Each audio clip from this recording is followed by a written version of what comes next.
Good afternoon from Yammy TV. Wishing you all well today. Sending loads of love as usual. Another question coming up today, and I felt the need to answer that one as well. And it was about David Bieber, originally from America or Canada, somewhere like that, and ended up doing a life sentence without ever having the chance to get back out ever again. Apparently, he shot 2 or 3 policemen, but I met him, and I met him in Whitemore. And my first impressions of him weren't that good, to be honest.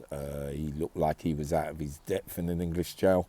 My first memories of him was we was in the gym together, and I was squatting. I had about 200 on the bar, and I was sitting on the floor with it without any wraps and any belt. And he said to me, "You know, that's dangerous," or something like that.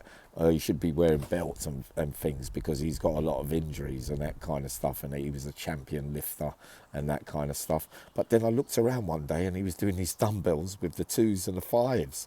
Not that I was like on weight watching to see how strong he was, but I was thinking he was more of a bodybuilder. And then he was saying to me, I was saying to him, "Well, why don't you lift?" Because he said to me that he could squat, deadlift and do all that kind of stuff, but he couldn't in there. So I worked it out. He was on the steroids outside, basically, and water retention, you know what it's like with the injuries and that. We had to stick to doing light weights, so he wasn't really what I expected. And to be honest, I didn't really rate the crime. You know, you could call me what it want, you know, shooting police officers, you know, it happens, and you meet a lot of them in prison that may have done that kind of thing. But for me, it was very, very unnecessary. I thought of him as a cold, callous man, never really mixed well, wasn't socially acceptable, you know, just used to stare across the landings and watch. And in fact, there was an escape attempt, and I shouldn't really say this, but I couldn't give a toss. I mean, excuse my language. But yeah, he started talking around with everyone and trying to get everyone that was never getting out to basically get an helicopter to come down and get them all out. But not that they all agreed, but it was basically all talk. But it was him doing the talking, and everybody got swagged, and that was that really, and that was down to him. And some of them have been down in the unit ever since, so it shows the strength of him, doesn't it? Not just that as well, his personality to me, I know some people might see it different, or they might have had deeper conversations with him, but I spoke to him a couple of times, like with weight training and that kind of stuff. Very, very offish guy. Something not quite right. I mean, at the end of the day, analyse it for what it really is. All right, you did what you did in cold blood, but really, if you didn't do it that way, you wouldn't be spending the rest of your life in there. So it wasn't really necessary, was it, to be firing off shots like that and then never having a chance to ever be released. So whatever he was hiding or whatever he was scared of, he didn't want to go to prison, did he?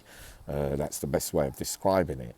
But you know, in reality, those that were around him at that time, some of the main names and some of the people that I met, didn't like him either, for some reason, and for probably the same reasons as me as well.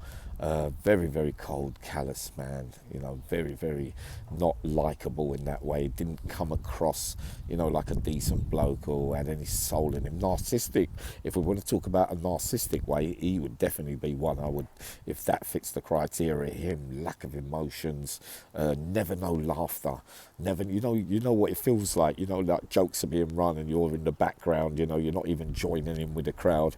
Not saying that everybody should, but to me that shows that you're hiding your true self, and not hiding your true self, actually you're being your true self, because you don't find anything remotely funny when funny stuff is going on.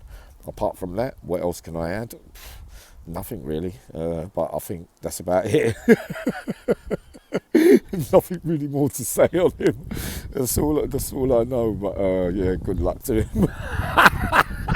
Good luck to him, you know, and no, I'm not going to say it and be that wicked, but yeah, police officers, ambulance people, you know, people that do their day's work, you know, I was once a criminal, and I thought criminal-minded, but I never ever thought that way, to take life so easy. And some people get the praise and the glory, you know, there's many in there that have murdered police women, you know, on calls, basically, you know, another one from Manchester who basically called called out of the police and shot 2 women police officers, and you want to come to prison in the Cat A's and you want to get the glory for all that. It doesn't really work that way, to be honest. You know, very, very cowardly, if you ask me, especially if we're talking about that life with the way that I led it. You know, you want to be able to man up and be able to have a chance, give someone else the chance of getting you the same way that you would get them. But in prison, sometimes there's no rules out there. There's no rules. But in my view, complete somebody that I never gave the time of day to. I'll be back up later, hopefully, to do repercussions. Sorry, I babbled on a little bit, but no, I didn't like him, and let him stay where he is, and I hope he rots in hell. All right, see you all soon. Love you all dearly.